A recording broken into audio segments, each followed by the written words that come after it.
Paulo Hortêncio Filho. Eita! Te amo, meu irmão.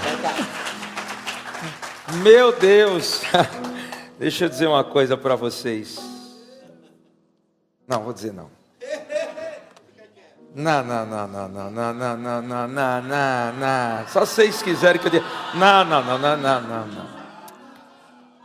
É muito bom estar aqui com vocês. É uma maravilha, é uma bênção.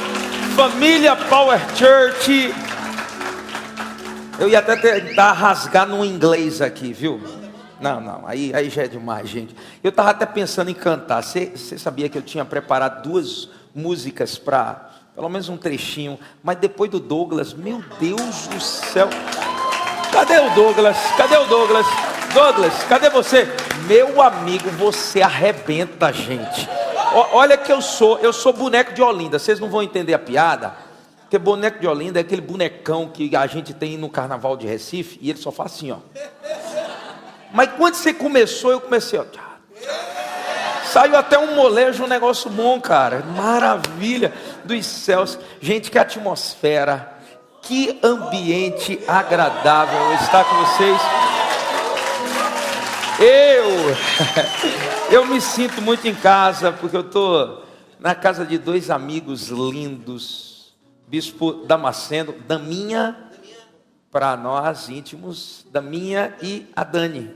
Então, os bispos de vocês são incríveis.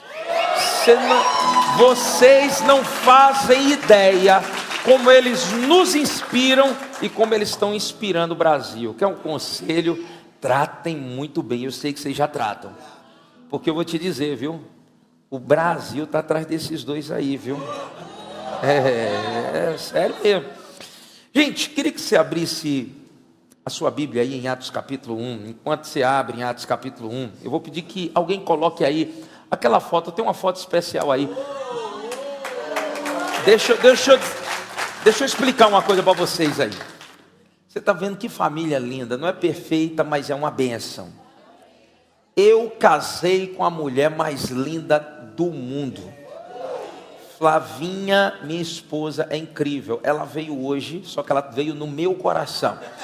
Ela não pôde estar fisicamente, mas veio no meu coração. Já aperreou Daminha. Olha, parece gato e cachorro esses 2, viu? É ou não é, Dante? Só a graça. A gente precisa o tempo todo estar afastando os 2, que é um pau, é uma briga. Então, tá aí, Bispo Flavinha, a mulher mais linda do meu mundo. Esse da ponta aí, não é meu pai não, é meu filho. Parece, né, gente? Você vê como eu tô jovem, bonito. E ele aí, ó, 21 anos, tem sido assim um braço direito hoje meu no ministério. Eu creio na palavra de Deus. Vocês vão ver o quanto eu amo a palavra e o quanto eu sou bíblico. E a Bíblia diz que todos os nossos filhos serão discípulos do Senhor e grande seria a paz dos nossos filhos. E eu tenho visto isso se cumprir na minha família. Está aí o Paulo Neto, Ana Beatriz. Eu confesso que ultimamente a gastrite tem atacado. Ela fez 15 anos e ela postou a foto dos 15 anos, aquela menina linda, bonita. E eu fiquei assustado, apavorado. Eu entrei em pânico, gente. Eu estava ontem no Dani, perguntando para um psicólogo lá, amigo, você pode me ajudar? Rapaz? Eu não estou suportando tantas emoções. Aí uns cabas folgado, linda, gata. Eu disse, eu sou pai dela e eu também sou lindo e gato. Por que você não me elogia? Só a graça. Mas essa é a família que Deus me deu. E faltou aí a Pati. Ainda tem a Pati, que é uma filha do coração que Deus nos deu. E nós temos cuidado dela. Hoje ela está formada em psicóloga. É uma psicóloga top das galáxias. Deus usou a sua maior dor para ser hoje um instrumento de cura na vida de outras pessoas. Então, a minha família não é perfeita, mas eu tenho uma família que é uma bênção. A propósito, eu tenho aprendido algo na minha vida. Eu só chamo de amigo quem realmente tem algo para acrescentar. Por que a gente se conectou, eu e o Daminha, e a Dani, e a Melzinha também, uma princesa dos céus? Porque a gente viu a presença do Senhor na vida deles, o caráter, como eles tratam a obra, o ministério, como eles tratam a família. Deixa eu dizer uma coisa para vocês. Melhor pastor, melhor ministro, não é aquele que prega bem, ou aquele que... E olha que o bispo de vocês arrebenta, viu, gente? Mas deixa eu dizer uma coisa. A maior grandeza de um homem está justamente naquilo que ninguém vê nele muitas vezes. Eu falo hoje de Dama e de Dani, não é de ouvir falar, é de com eles andar. É de passar tempo, é de ter mesa, é de compartilhar, é de um ter a liberdade de poder falar na vida do outro. Isso é muito importante. E olha, esse tempo que nós temos caminhado junto, como nós temos crescido. Então, continuem orando, abençoando, amando. Os bispos de vocês são incríveis. Aleluia. Por isso eu sinto muito a vontade de estar aqui hoje. Atos capítulo 1, o tema dessa ministração é projetando o futuro. Eu hoje tenho uma difícil missão. Me deram um countdown. Sério que eu tenho 50 minutos para ministrar. Meu Deus do céu, Jesus, vem cá. Eu não sei ser sucinto, mas vou tentar hoje. Atos capítulo 1, projetando o futuro. A Bíblia diz assim: escrevi o primeiro livro, ó Teófilo. Interessante que a palavra Teófilo é amigo de Deus. E à medida que você vai se relacionando com a palavra, você vai se tornando amigo de Deus. À medida que você vai andando próximo à palavra, você também vai se aproximando de Deus. Você começa a se tornar parecido com seus amigos. Eu estou até parecido com o Daminha, gente. Eu não sabia que eu ia dizer isso aqui um dia, gente. Mas ele também está parecido comigo. Você sabe que ele começou a fazer dieta, começou a se cuidar, depois começou a andar comigo, Mas intimidade é uma coisa interessante. Você começa a pegar os cacuetes, né? Eu não sei se ele está falando meio nordestino ultimamente, meio rasgado, mas você começa a se tornar alguém parecido. E a Bíblia aqui está dizendo, escrevi o primeiro livro, ó Teófilo, ó amigo de Deus, porque isso significa a palavra Teófilo, relatando todas as coisas que Jesus começou a fazer e ensinar. Diga comigo, Jesus começou a fazer e ensinar. Entenda o seguinte: se você começar a observar o que Jesus fez e ensinou, e colocar isso em prática, eu tenho uma certeza no meu coração, você vai viver uma vida incrível. A propósito, você sabe o que eu creio? Deus nos criou para viver uma vida incrível, extraordinária, alta performance, viver a realidade sobrenatural. Não é só quando você vem para um culto que a atmosfera te ativa, mas é viver essa realidade 24 horas na sua vida.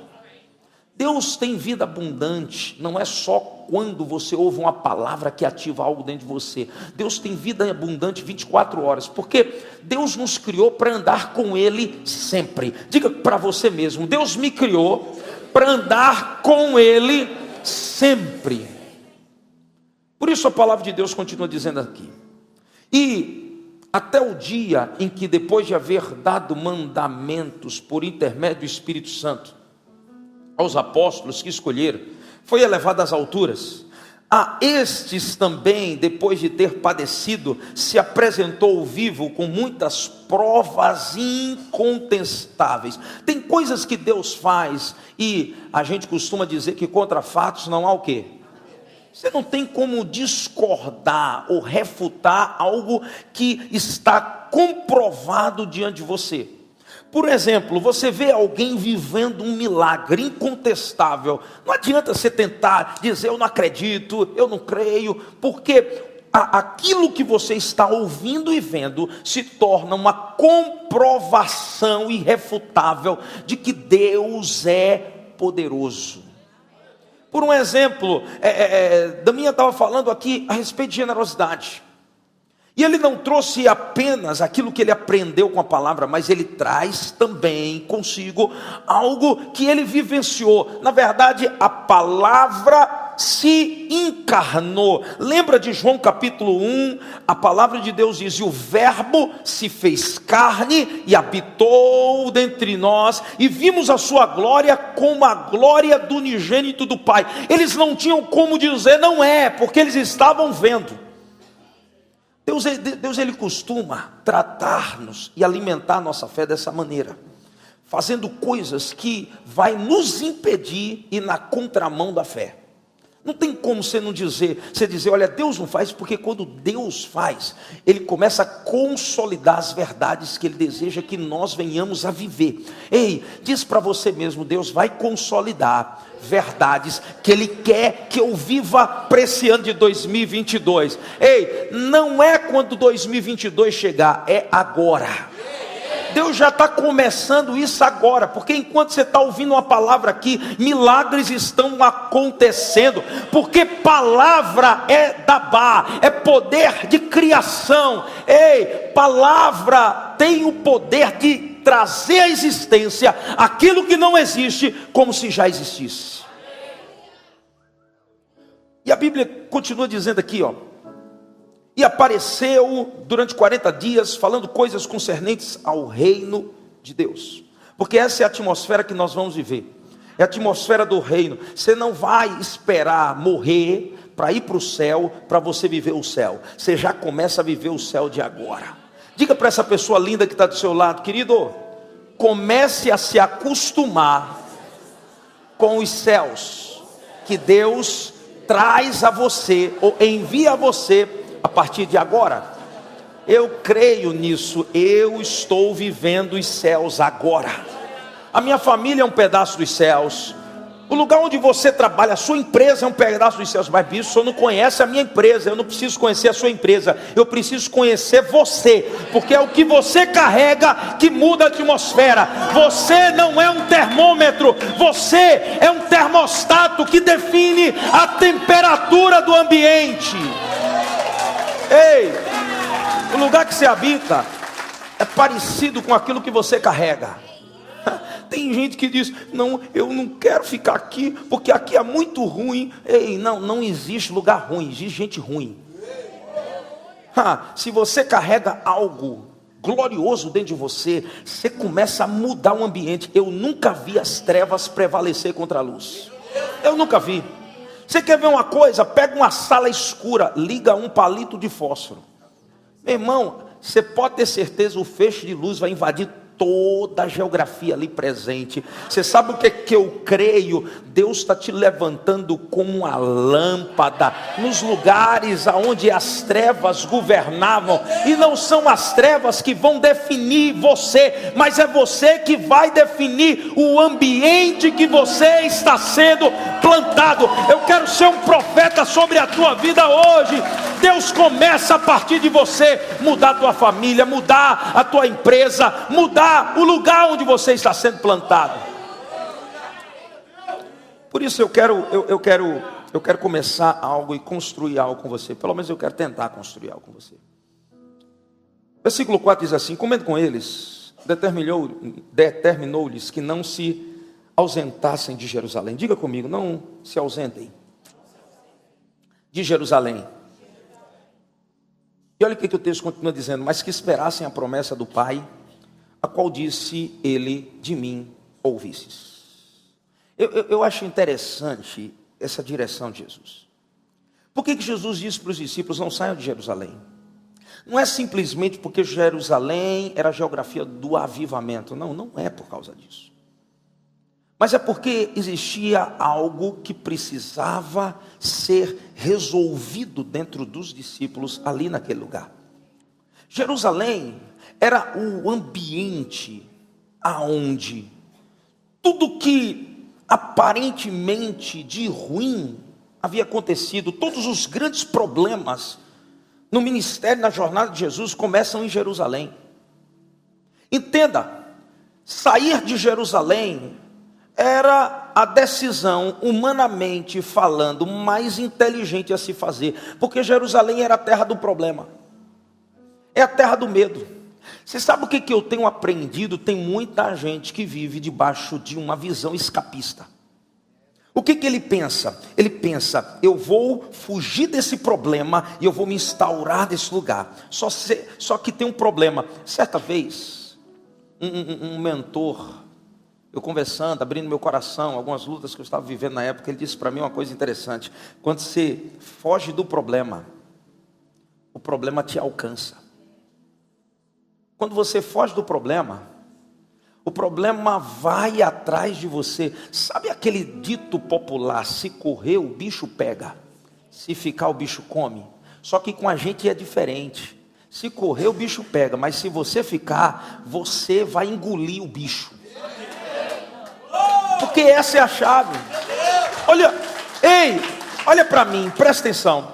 Olha o que Jesus está dizendo para eles. Depois de comer, Jesus, ele gosta de manter o ambiente leve. É mais ou menos aquilo que a sua bispa direciona a igreja a viver, essa atmosfera de leveza. Imagina aquela confusão. Jesus diz: vamos sentar na mesa, vamos comer, vamos distribuir. Passa aí essa picanha aí, Pedro. Deixa eu comer essa picanha aqui. Tem sobremesa? Traz a sobremesa aí. Agora, deixa eu dizer uma coisa para vocês. Eu estou fazendo isso aqui para mostrar a vocês que há uma promessa minha para a vida de vocês. Mas para vocês viver essa promessa, primeiro vocês precisam ter coragem, ousadia. Sacode essa pessoa linda que está do seu lado e diga para ele: esse tempo é o tempo em que Deus vai te ungir com coragem, ousadia.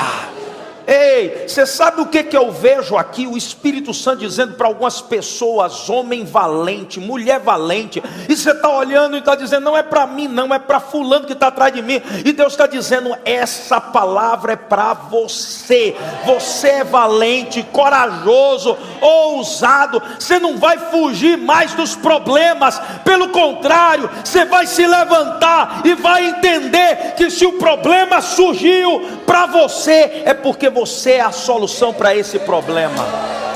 Eu creio muito nisso.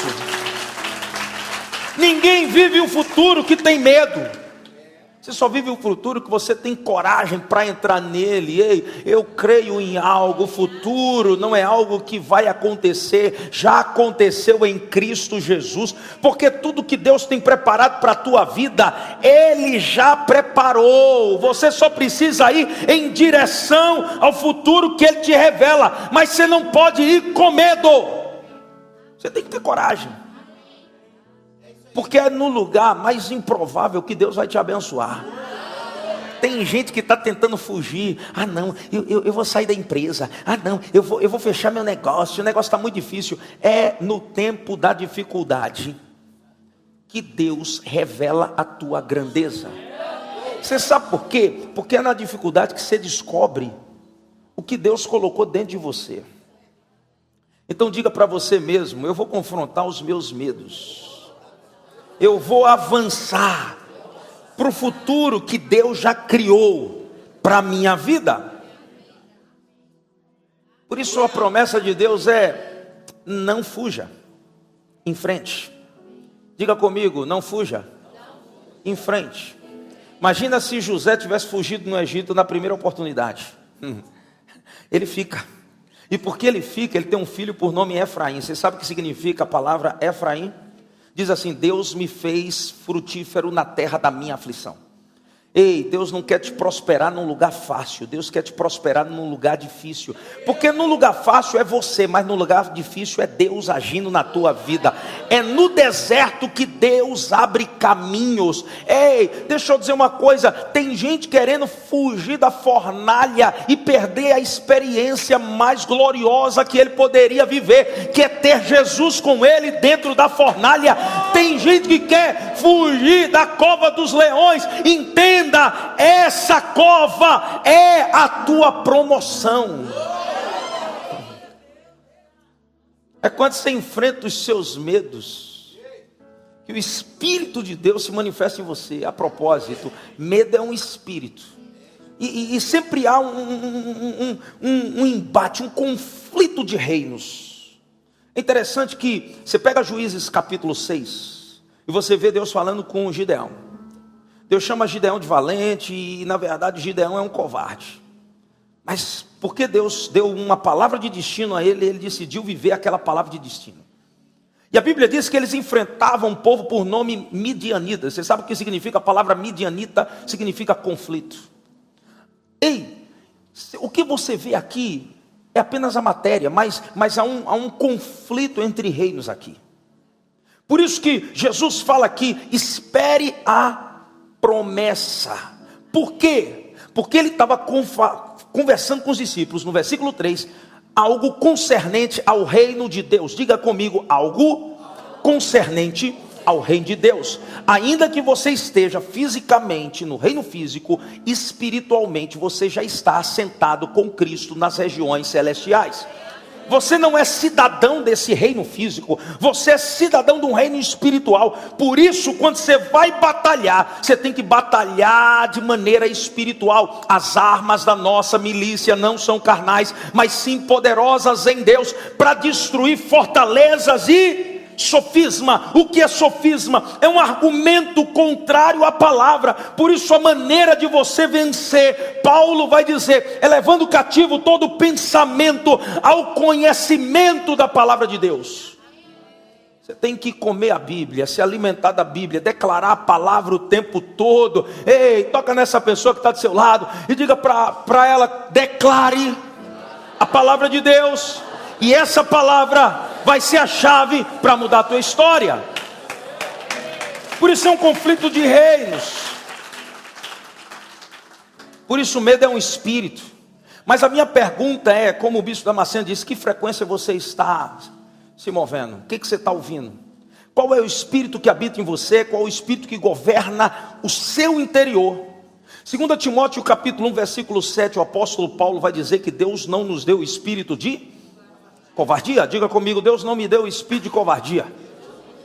Bata no peito e diga, eu sou corajoso. Bata no peito e diga, eu estou muito animado. Gente, eu estou muito animado de verdade.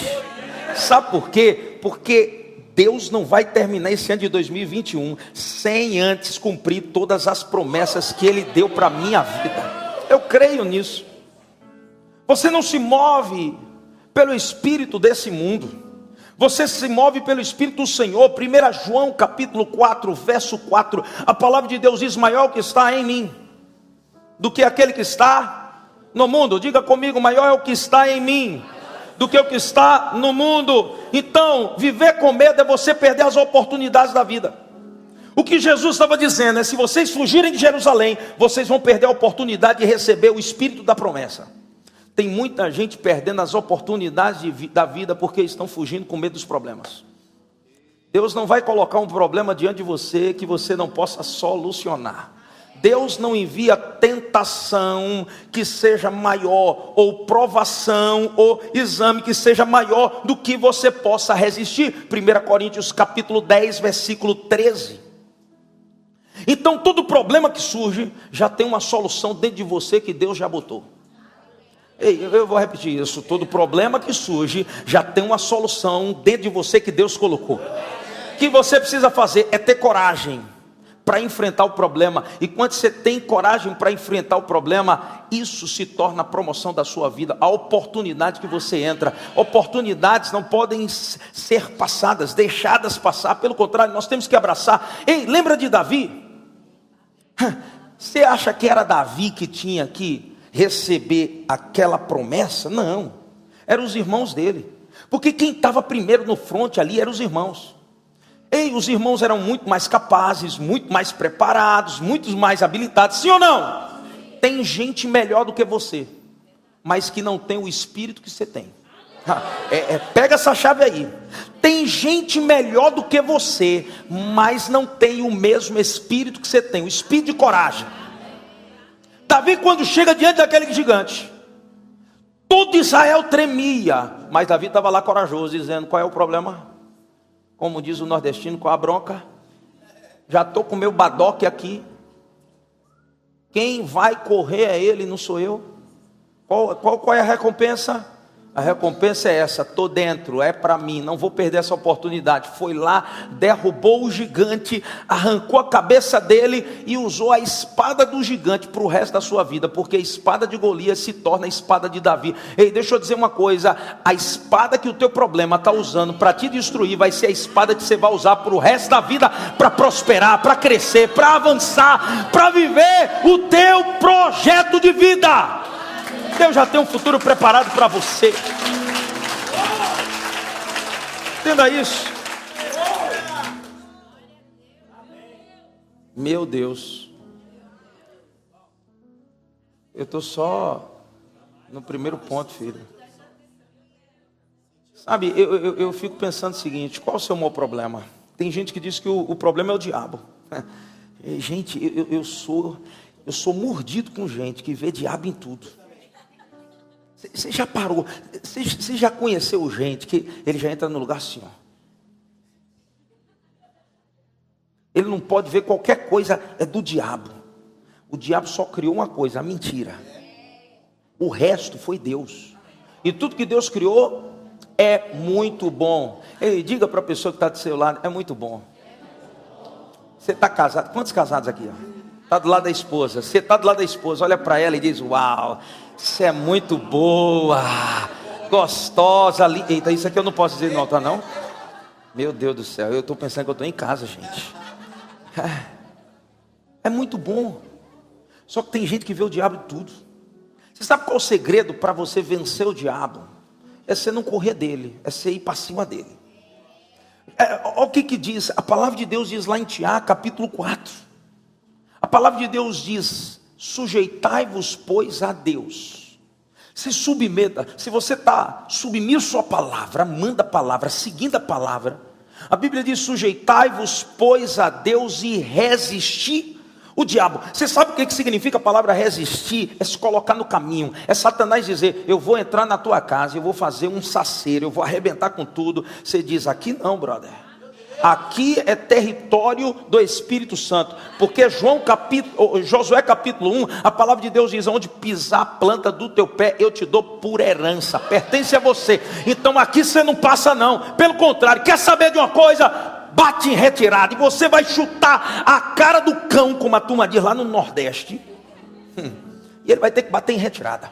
Romanos capítulo 16, versículo 20. A palavra de Deus diz assim: em breve o Deus de paz esmagará Satanás debaixo dos meus pés. Por isso Tiago vai dizer: resistir o diabo e ele fugirá de vós. Ei, manda um recado para o inferno hoje. Diz para ele: Satanás, você está derrotado, destruído, e vai ter que bater em retirada da minha vida, da minha casa, da minha família. Ei, em Cristo você é mais do que vencedor.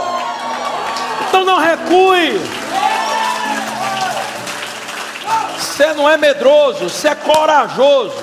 Como diz lá no Nordeste, os homens são cabamacho, as mulheres tudo Maria bonita. O que a gente não pode é recuar. Então avance. Diga comigo: não há problema eu não possa vencer em Cristo. Eu não tenho medo. Eu não tenho medo. Segundo, versículo 5. Leia comigo, presta atenção. Porque João, na verdade, batizou com água, mas vós sereis batizados com o Espírito Santo, não muito depois destes dias. Eu gosto disso aqui, porque isso me leva a gerar expectativas sobrenaturais. Quem conhece meu pai, da minha conhece. Pai é um cara extremamente bíblico. E pai é incrível. Quando nós saímos da Bahia, e meu pai veio para Recife. Recife é a capital de Pernambuco. Nós vivíamos debaixo de um manto de escassez muito grande. E todo mundo dizia: você vai sair da Bahia. Você sabe que o baiano não acha que é nordestino, né? Baiano tem certeza que é sulista. Eu posso falar mal de baiano porque eu sou baiano, viu, gente? Mas porque baiano não nasce, estreia. Eu estreiei no dia 24 de fevereiro de 1978. Por isso eu sou esse showman, olha que coisa linda. Ei, Flavinha fica mordida comigo, porque Flavinha disse: amor, você se acha. Eu digo: eu não me acho, eu tenho certeza. Gente, eu fui criado por um Deus lindo. A Bíblia diz que eu sou obra-prima da criação. Eu vou ficar, céus, terra, azar. Ninguém me ama, ninguém me quer. Jesus me ama e eu me amo, pronto. Tá bom demais. Meu pai saiu da Bahia, chegou em Pernambuco, Recife. Todo mundo dizia: vai viver uma vida miserável. Meu pai, quando não tinha nada, ele chegava: eu sou o pastor mais rico de Pernambuco. O povo olhava assim, esse cara é louco. A gente tinha lá na igreja, tem até hoje, um homem de Deus, um cara que nos abençoou muito, um diácono, Júlio Vieira. E um dia, ele disse: pastor, o senhor mora onde? Não, eu moro aqui já de São Paulo, a melhor casa do bairro, a casa mais bonita. E a casa que a gente morava, só a graça, para você ter uma ideia, não tinha nem porta. A gente, não, sério, não tinha porta, era tudo aquelas cortinas que você fazia de toalha e pegava a vara de vassoura e você botava ali. E quando esse empresário chegou lá na casa e disse: ô bispo, na época meu pai não era bispo, pastor, onde que é a casa? Eu já fui aqui, já pitei um bocado de casa, nenhuma é sua. Eu disse: é na esquina, em tal lugar. Quando ele chega na frente da casa, ele disse: o senhor disse que era a melhor casa do bairro. E o pai saiu assim na frente, olhou: você não está vendo não, é a melhor casa do bairro. E ele olhava e dizia: ô bispo, o senhor está vendo a mesma coisa que eu estou vendo? Ele disse: estou. É a melhor. Sabe por quê? Porque futuro não é o que vai acontecer, já aconteceu, você tem que tomar posse. Rapaz, Daminha teve a oportunidade de estar lá na igreja. A gente começou um culto na sexta-feira. Olha que coisa louca. A gente começou um culto na sexta-feira. Era eu, minha mãe, Arthur, Mirtinha e meu pai. 5 pessoas no culto. E painho, a gente tudo menino, pequeno. Painho olhava, pregava, parecia que estava pregando para a multidão. E ele parava o culto, às vezes, no meio da mensagem, pregando para a gente, manhã tocando com acordeão. Pensa numa coisa, ele conhece minha mãe é pau para toda a obra. Pensa numa Maria bonita, ali é retada mesmo, viu? E tocava o acordeão, e pai parava o culto e dizia: pode entrar, está vindo uma multidão aí, abre a porta, bota mais cadeira. E eu olhava para trás e não via ninguém. Eu digo: está doido, gente, o cara é maluco, velho. Sabe por que isso? Porque Romanos capítulo 4 diz que Abraão creu no Deus que vivifica os mortos e chama a existência aquilo que não existe como se já... Ei, olhe bem para mim. O ministério de João Batista foi grande ou não foi? Foi extraordinário ou não foi? Só que Jesus estava dizendo para os discípulos: vocês viram tudo que João Batista fez, vocês vão fazer coisas muito maiores, então aumente as expectativas. Ele está dizendo: ó, João batizou com água, mas vocês vão ser batizados com o Espírito Santo e com fogo.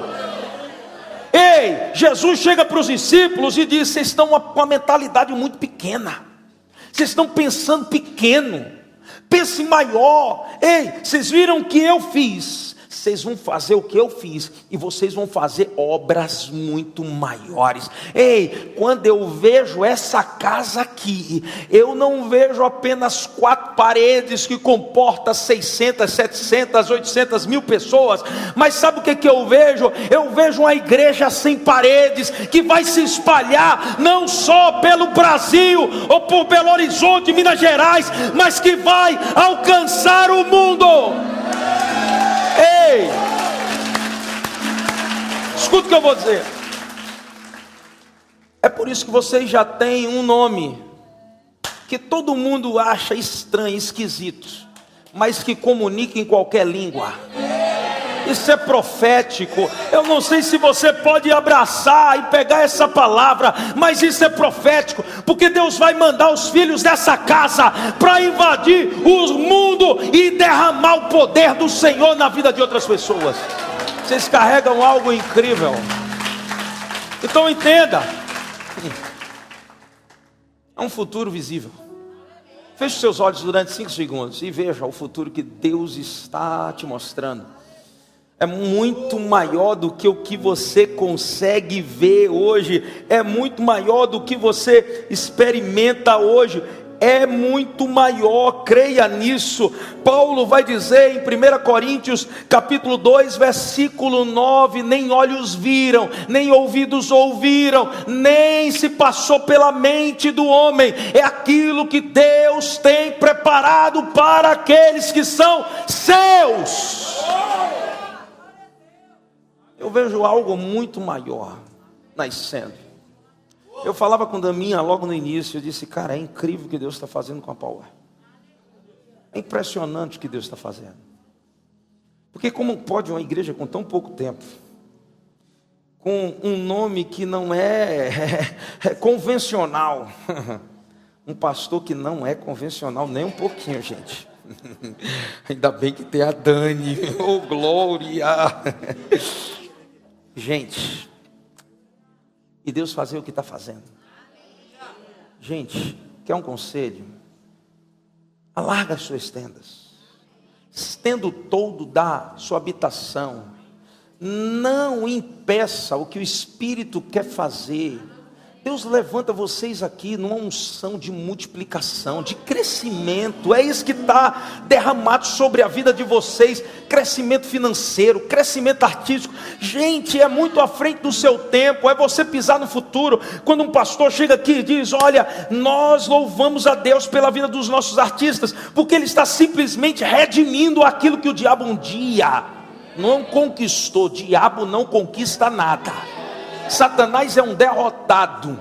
Ele só se apropriou de um lugar que a gente deixou de ocupar. Ei, entenda, o diabo é o líder do MST, Movimento Satânico na Terra. Ele só entra onde a gente sai. Porque se a gente ocupa, ele tem que bater em retirada.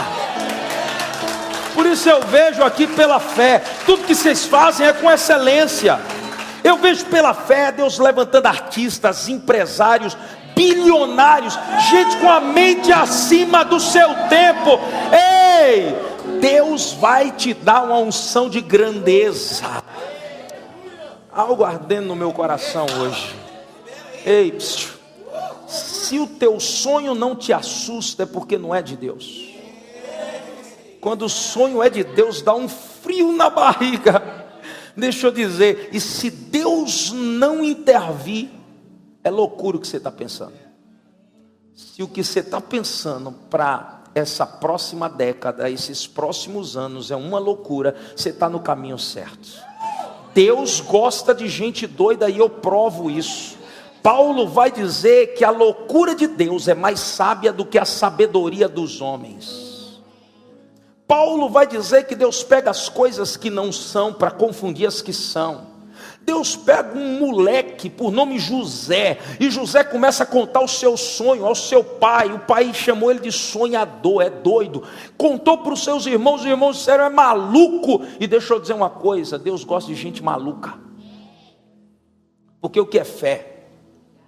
Fé é você botar o pé quando não tem chão.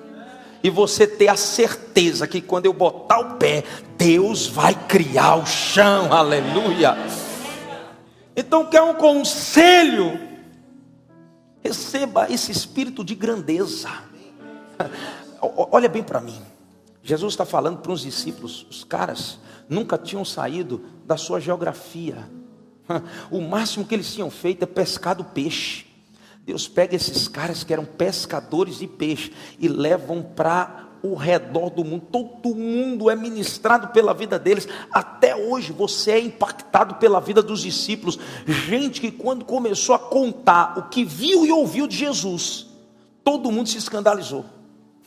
Ei, deixa eu dizer uma coisa, essa igreja vai ser conhecida como igreja dos malucos, que vai contar coisa que ninguém vai entender, acreditar. Ei, as pessoas vão rir de você, mas enquanto as pessoas rindo de você, Jesus está nos céus dizendo: oh, meu filho, ele acredita em mim, eu vou fazer, porque não é o teu nome que está em jogo, é o nome dele. Ei, então pense grande, sonhe grande. Teu pai é grande.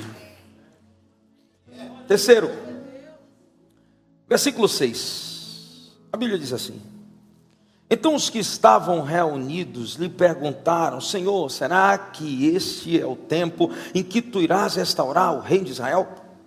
A resposta de Jesus foi: não lhes compete conhecer tempo ou época que o Pai reservou pela sua exclusiva autoridade. Terceiro, mantenha o foco. Olhe bem para mim, você não vai saber de tudo. Eu amo a maneira, o modo operandi do Espírito Santo. 15 minutos. Eu amo, eu falei do Espírito Santo, você levanta a plaquinha, homem. Será que foi o Espírito Santo? Estou brincando, vamos aqui. Eu amo o modo operandi do Espírito Santo. Porque ele não te mostra tudo. E eu tenho uma ideia. Sabe por que ele não te mostra tudo? Porque se te mostrar tudo, você nem sai. É ou não é? Então, ele te mostra o destino. Ele diz, olha, está ali, ó, a terra prometida, mana, leite e mel. Ele dá detalhes da terra, mas ele não diz o que você vai enfrentar para chegar na terra. Porque se ele disser o que você vai enfrentar, você vai se acovardar, você vai desistir, você vai parar. Mas quando você confia, mesmo sem entender, sabe aquela música do Thales Roberto, mesmo sem entender, mesmo sem, não vou cantar não, né? Ele, em vez de me ajudar, me estimular, mas sabe aquela música? É a forma como você não vai entender tudo. Tem coisa que você não vai entender. Quando meu pai sofreu um acidente, eu tinha 14 anos, eu entrei em crise. Entrei numa crise tão profunda que eu comecei a não acreditar em Deus, a não acreditar em igreja, a não acreditar mais em nada, porque meu pai sempre pregava que Deus era bom, e daqui a pouco ele sofre um acidente, passa 3 meses internado no hospital, fica na UTI entre a vida e a morte. Eu entrei em crise, mas deixa eu dizer uma coisa, você sabe qual foi o tempo que Deus mais nos fez crescer como família, como igreja, em todas as áreas? Foi quando ele passou por aquele acidente. Eu me lembro que a primeira vez que eu tive a oportunidade de conversar com meu pai olhou para mim e ele disse para mim, se antes eu amava o Senhor, hoje eu amo muito mais. Gente, aquilo me deu ao mesmo tempo que uma fé sobrenatural, também me fez tremer nas bases. Porque a minha pergunta é, como pode? Ele está vivendo o que está vivendo, presenciar o que presenciou, e ainda assim crê. Sabe por quê? Porque fé não é você saber de todos os detalhes da jornada, mas fé é você confiar no caráter de quem está te apontando a direção. Olhe para a pessoa que está do seu lado, pergunta para ela, você está seguindo quem? Quem te deu a direção? Quem escreveu o mapa da sua vida? Posso te dizer uma coisa? Se foi Jesus, segue em paz que vai dar certo. Se foi Jesus, segue em paz que vai dar certo. Você não precisa saber de tudo, você só precisa confiar. Diga comigo, eu não preciso saber de tudo, eu só preciso confiar. Por quê? Porque Deus é poderoso. Olha o que diz Isaías capítulo 26, versículo 4. Confia no Senhor perpetuamente, porque o Senhor é uma rocha eterna. O que o profeta está dizendo? Ele está dizendo que quando você pega o teu projeto de futuro, quando você pega o seu projeto de vida, e você estabelece sobre a rocha, que é o Senhor, vai vir vendaval, vai vir tempestade, você vai passar por lutas, mas olhe bem para mim, a sua casa não vai cair por terra, o teu projeto vai se concretizar, o que Deus prometeu vai acontecer, aleluia, eu creio nisso. Você não precisa saber de tudo, você precisa confiar, por isso mantenha o foco. O que é manter o foco? Olhar na direção certa, olhar na direção certa. Deixa eu te fazer uma pergunta. Quando Jesus foi ao encontro dos discípulos, e eles estavam no meio do mar, no barco, e ele foi andando sobre as águas, ele foi por quê? Você sabe? Porque estava tendo uma tempestade, e ele viu a tempestade, e ele decidiu ir ao encontro dos discípulos. E quando ele está andando ao encontro dos discípulos, eles ficam com medo, porque vê, além da tempestade, um vulto.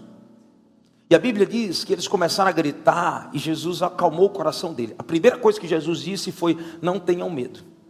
Primeira coisa que Jesus precisa é colocar paz dentro de você. Olhe bem para mim, o problema não é a tempestade do lado de fora, é a tempestade do lado de dentro. Se o mar tiver bravio do lado de fora e dentro tiver tranquilo, você vai chegar do outro lado em paz. Porque paz não é a ausência de guerras. Paz é confiança em meio às guerras. E confiança não é algo de fora, é algo de dentro. É algo que Deus planta dentro de você. Você pode enfrentar a tempestade que for, mas se seu coração estiver em paz, a paz que excede todo entendimento guardará a tua alma e o teu coração. Ele disse, não temas. Segundo, ele disse, sou eu. Pedro se enche de coragem e diz, se és tu, me manda ter contigo. A Bíblia diz que Jesus diz, vem. A minha pergunta é, quando Pedro pula do barco, a tempestade cessa, sim ou não? Cessa, sim ou não? Não, tanto é que Pedro por um momento, quando desvia o foco, a direção, deixa de olhar para a direção certa e olha para as ondas, o que acontece? Por isso que Deus quer que você tenha foco. Porque quando você deixa de olhar para a direção certa, se afunda. Porque quando Jesus vai assunto aos céus e os discípulos estão olhando para o céu, aparece 2 anjos e diz: varões galileus, para onde vocês estão olhando? Por que vocês estão olhando para cima? Porque aquele Jesus que subiu é o mesmo que vai descer. Ele está enviando o Espírito Santo para vocês. Tem horas que você não tem que olhar para o céu, você tem que olhar para a terra. Olhar para aquilo que Deus está fazendo e para aquilo que Deus vai fazer. Ei, por isso aprenda a olhar na direção certa. Não olhe as circunstâncias. A propósito, Bill Johnson vai dizer que não são as circunstâncias que nos definem, mas é para quem nós estamos olhando. Hebreus 12:2, olhando firmemente para o autor e consumador da nossa fé. Quando você olha para Jesus, a sua fé é consolidada. Ei, sacode essa pessoa que está do seu lado, diga para ela: olhe na direção certa. Olhe para Jesus e a sua fé vai ser consolidada. Quarto, eu vou correr agora. Olha o que diz o versículo 8. A Bíblia diz assim: mas recebereis poder ao descer sobre vós o Espírito Santo, e sereis minhas testemunhas, tanto em Jerusalém, como em toda a Judeia, Samaria e até os confins da terra. Quarto, você precisa aprender a crer no poder que Deus está derramando sobre a sua vida. Há algo muito precioso e poderoso que Deus está derramando em você. Você quer um conselho? Vou te dar uma chave nessa noite. Se enxergue da mesma maneira que Deus te enxerga. Deus olha para Gideão e diz: Gideão, você é valente. Gideão se via como um covarde. Quando Deus diz que ele é valente, ele diz para Deus: mas Deus, eu sou o menor da casa do meu pai. Moisés, quando Deus chama Moisés como libertador, ele diz: eu sou gago. Deus diz: não, você não é gago, você vai ser minha boca diante de Faraó. Ei, Deus chega para homens improváveis, e Deus enxerga neles o que eles nem vê. Quer um conselho? Acredite naquilo que Deus diz para você. Eu vou repetir isso, porque você não recebeu isso com fé. Acredite naquilo que Deus diz ao seu respeito. Você é grande, tem algo muito grande em você. Jesus não olhava para os discípulos como eles eram, mas ele olhava como eles poderiam ser. Você pode até hoje, aos olhos dos homens, não ser tudo aquilo que você nasceu para ser. Mas quando Deus olha para você, e Deus já vê a grandeza que Ele plantou em você. Imagina Deus olhando para Davi, aquele moleque com badoque, cuidando das ovelhas do pai. E Deus dizendo: você vai ser um rei. Todo mundo dizia para ele: tá maluco? Esse menino, ele é o 8º, ele é o menor da casa do pai, vai ser o rei. Samuel, quando vai ungir, olha para o primeiro e diz: é esse. Para o segundo é esse. Deus diz: não é nenhum deles. É justamente o que você não está observando, que eu já observei e vi a grandeza nele, é ele. Ei, foi justamente o improvável que se tornou rei. Eu vejo pessoas improváveis aqui hoje, que Deus está ungindo com espírito de grandeza.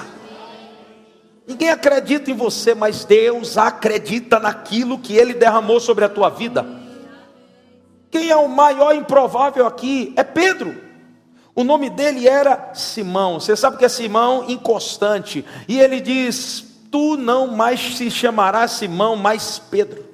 Diante de uma declaração que ele deu, a Bíblia diz que ele olhou para Jesus e disse: tu és o Messias. Ei, a sua visão de Deus revela também quem você é. Quando ele viu a grandeza de Deus, ele viu a grandeza de quem o criou. Se o Criador é excepcional, ele não cria qualquer coisa. Você quer saber se alguém é grande? Veja a maneira como ele trabalha, como ele organiza as coisas, como ele faz as coisas. Isso revela quem ele é. Quando as pessoas olham para você, isso revela quem Deus é. Então não se ache um qualquer. Você é alguém especial para Deus. Vai ter que surgir.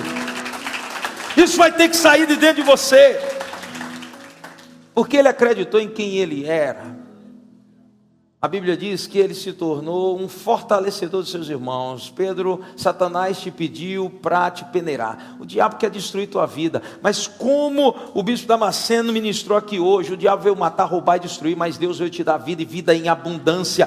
Pedro, o diabo te pediu para peneirar, mas eu roguei pelo meu Pai, por você. Quando você se converter, quando você entender a grandeza que está dentro de você, você vai fortalecer os seus irmãos. Você vai ser um referencial. Ei, eu creio, Deus vai levantar pessoas que vão ser referencial para essa geração, em todas as áreas de influência, na política, na economia. Deus vai levantar pessoas com a criatividade acima da média. Deus vai te usar de forma sobrenatural. Então acredite em quem Deus diz que você é. Quinto, e eu já estou caminhando para o fim, eu tenho quanto tempo aí? 5 minutos, vamos lá. Quinto, olha o que a palavra de Deus diz, versículo 9, dita essas palavras, foi Jesus levado às alturas, à vista deles, e uma nuvem o encobriu dos céus, o encobriu dos seus olhos, e estando eles com os olhos fitos nos céus, enquanto Jesus subia, eis que 2 varões vestidos de branco se puseram ao lado deles e lhe disseram: varões galileus, por que estáis olhando para as alturas? Esse Jesus que dentre vós foi assunto aos céus, virá do modo como você viu subir. Olhe bem para mim, entenda, se você tentar fugir do seu propósito, Deus vai preparar situações para que você venha a vivê-lo. Eu gosto de uma frase, tem uma frase pentecostal. Eu sou meio pentecostal, gente. Tem uma frase que essa turma pentecostal usa muito. Diz: você não serve nem para morrer, enquanto Deus não cumprir tudo que Ele tem para a sua vida. Mas pense numa frase verdadeira. Diz para essa pessoa linda que está do seu lado: diga, você não serve nem para morrer, enquanto Deus não cumprir todo o propósito que Ele tem para a tua vida. Esses dias nós estávamos indo para Manaus. Sabe aqueles avião tico-teco? Aqueles avião que você, quando entra, você já fica enjoado, só de entrar. A gente entrou num avião desses, a gente pegou um voozinho de uma cidadezinha para outra, com um pastor. Eu tenho um pastor lá, pastor Gel. Esse cara é um monstro, quando digo um monstro, é halterofilista. O cara tem 125 quilos, daí você tira. Forte, só que é 125 quilos de pura brutalidade. E Gel é mole, o que ele tem de grande, ele tem de mole para voar. E ele entrou apertado no negócio. Eu digo: você vai sentar do meu lado, eu vou quase sentar no teu colo, homem, isso vai soar estranho. E daqui a pouco, quando a gente entra, a gente vê um cara, um homem que Deus usa muito na nossa nação. Não vou citar aqui o nome. Aí ele olhou e disse: uau, graças a Deus. Eu disse: que foi, Gel? Ele disse: rapaz, você viu quem está ali? Eu olhei: ah, meu irmão, fulano. Ele disse: pois é, se ele está aqui, esse avião não vai cair, que Deus tem muita coisa para fazer na vida dele. Eu olhei para ele: ô cabra safado, e na nossa não tem não, é nojento. Oh meu Deus, você não serve nem para morrer enquanto Deus não cumprir toda a promessa.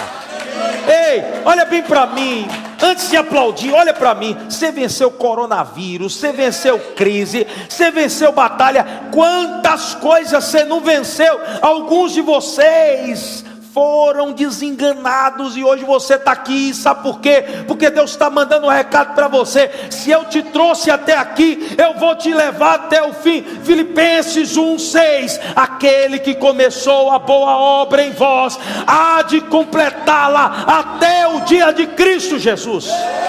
Deus vai terminar.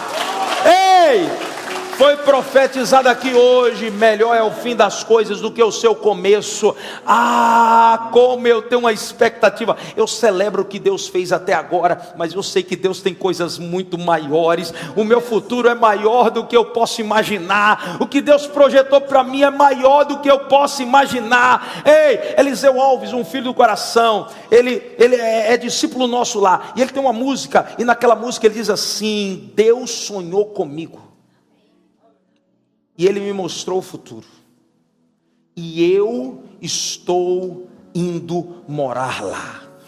Olha para essa pessoa linda que está do seu lado, seja um profeta. Diga para ele: querido, Deus sonhou com você. Ele está te mostrando o teu futuro. Você vai morar lá. Olha para mim, ei, isso é de Deus. Deus está ardendo algo no meu coração hoje. Olhe bem para mim, Deus vai dar sonho a pessoas aqui nessa noite. Você vai deitar e você vai ter visões. Tem gente que vai ter visão acordado. Quer um conselho? Pega um papel e uma caneta e desenha, escreve o que Deus está te mostrando. Deixa eu te contar um testemunho rápido. 2019, auge da pandemia. 4 malucos entram no meu gabinete, vindo do interior de Pernambuco, Caruaru. E eles disseram: bispo, a gente vai fazer parte aqui da igreja. Eu disse: vocês vão sair 120 quilômetros todo dia para ir e para voltar, para assistir culto aqui? Ele disse: Deus mandou a gente vir para cá, porque o senhor vai abrir uma igreja em Caruaru. Eu digo: vocês estão doidos. Eu não vou abrir igreja em Caruaru, não. Eu estou no meio da pandemia, eu vou abrir igreja em Caruaru? Meu irmão, você está maluco? E eles começaram, vinham. Até que eles me convenceram a ir em Caruaru, no meio da pandemia, quando tudo fechou. Eles disseram: vamos em Caruaru, a gente tem um salão para alugar. Eu digo: salão para alugar? Com tudo fechado? Vocês são doidos, gente. Só que eu sou mais doido ainda, eu fui. Cheguei lá, conversei com o dono, pega para capar. Imagina você brigar com aqueles matutos. E ele dizia uma coisa, eu dizia outra. Você vai me alugar porque Deus disse que você vai me alugar. Ele disse: não importa. Como é que você vai pagar isso? Eu não sei, eu vou pagar. E daqui a pouco ele amolece o coração e diz: tá bom, o lugar de vocês, você pode pagar. Eu digo: vou pagar com oração. Ele disse: agora você ficou mais doido ainda. Pensa numa confusão. No final das contas a gente conseguiu fechar o salão. Moral da história: Deus começou um processo ali. Nós estamos com 1 ano de trabalho lá. A gente fez 1 ano agora, 1 ano e alguns meses.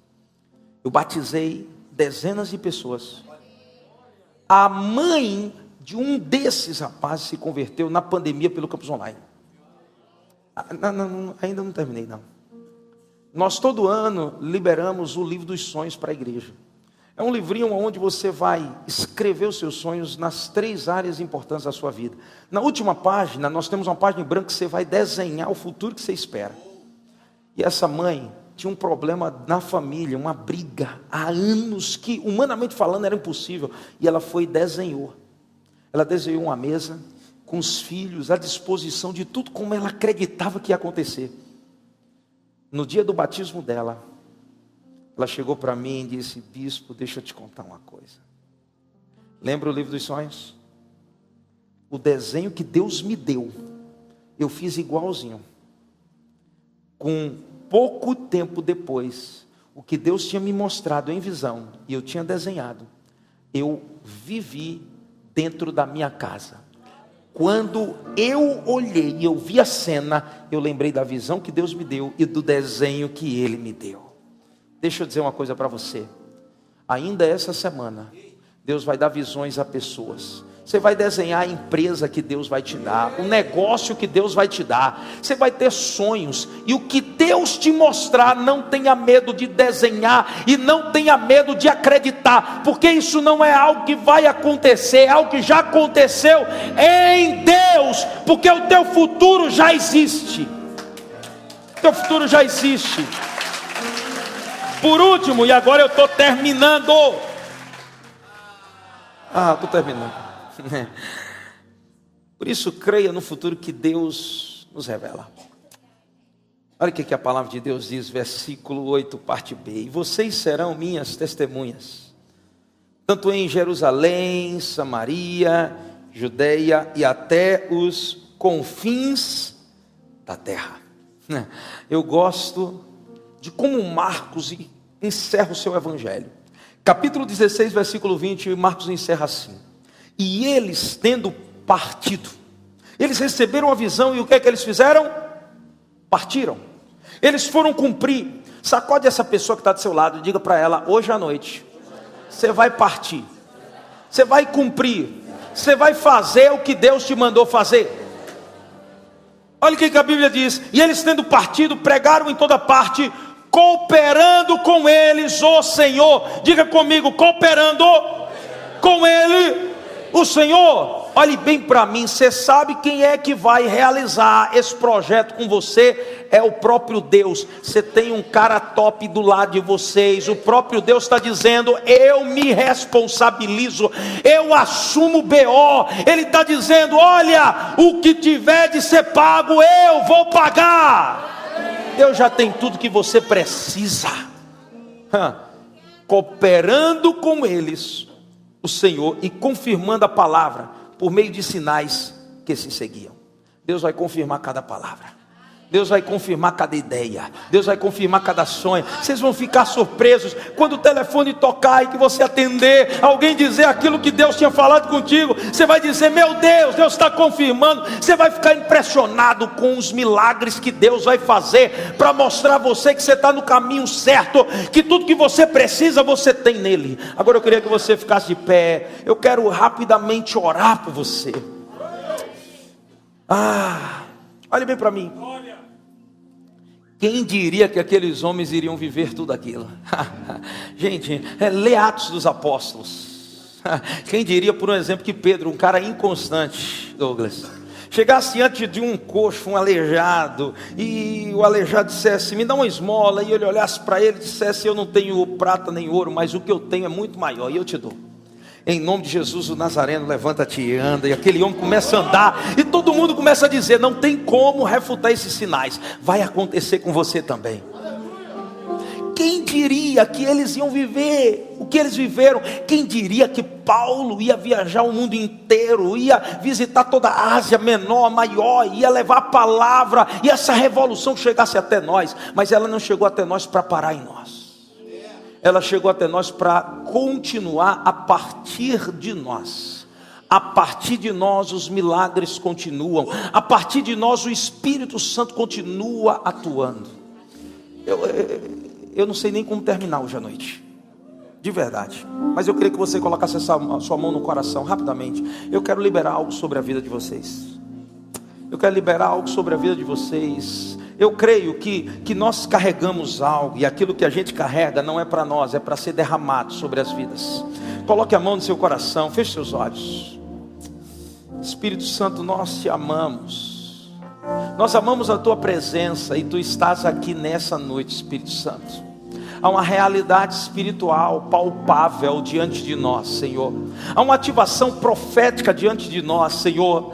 Pai, eu creio que agora, nesse momento, o Senhor está ativando algo dentro dos teus filhos, Senhor. Está ativando um espírito de muita coragem, muita ousadia, um espírito de fé. Pai, há um batismo de coragem e autoridade sendo derramado sobre os teus filhos nessa noite, Pai.